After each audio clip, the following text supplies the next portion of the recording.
United Kingdom was an organized kingdom before King John, but King John is considered the worst king in English history. He fought three contests with the French, with the Pope, and English nobles, which enabled him to sign the Magna Carta, the first written document by which a king is submitted to the will of his subjects. Magna Carta is important in political and constitutional history of the British.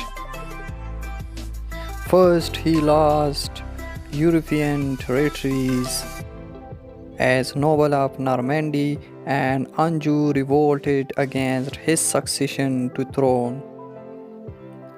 Quarrel with the church lost support of Pope and his men. War against France, nobles refused to support him because of his misdeeds and political decisions. John demanded heavy fines from his tenants-in-chief who had refused to fight for him in France. The loss of his continental dominion has deprived him of a large part of his revenues. John stretched his feudal rights in England beyond all reasons and imposed heavy fines, reliefs, and worship which discomfort nobles. Nobles sell or pledge their estates to the Jewish money lender to pay these fines. Noble finally took on him as Archbishop Langton summoned the malcontent to assemble with their men-at-arms, and together they marched up to London.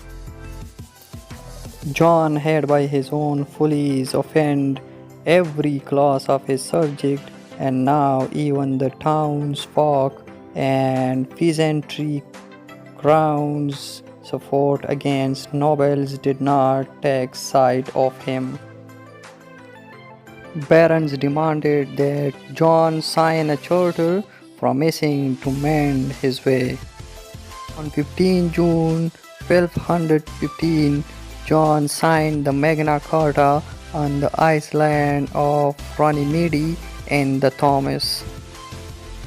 Magna Carta is a document containing 63 clauses from which we can infer the nature and extent of John's misdeeds.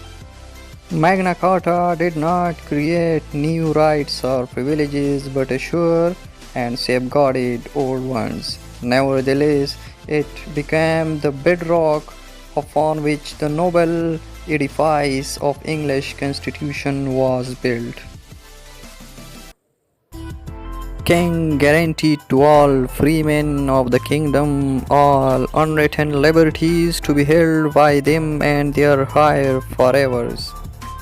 No widow was to be compelled to marry so long as she preferred to live without a husband. No scutage or aid was to be imposed on subjects of kingdom unless by common council of the kingdom. 3 exceptions were added to this rule.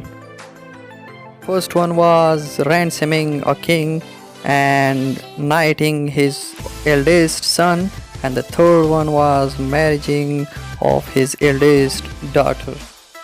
No freeman was to be arrested or imprisoned or deprived of his land or banished or in any way molested save by lawful judgment of his peers or by law of the land.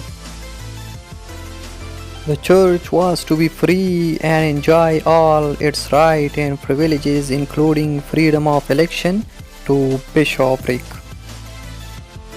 Rights or justice was not to be sold, denied, or delayed. Feudal dues were to be fixed at a certain rate. The barons were to treat their own tenants leniently. They were to extend to them the same rights and privileges as they themselves enjoyed. London and the towns were to retain their liberties, and the merchants were to have freedom of trade. The most humiliating clause was that which authorized the barons to start a civil war against the king whenever they were dissatisfied with his conduct. King John accepted all these terms to gain time. The Pope was annoyed with the barons for compelling the king to sign such a humiliating document. He ordered a crusade against them, and with the help of French army, John defeated the English nobles. He died shortly after that in 1216.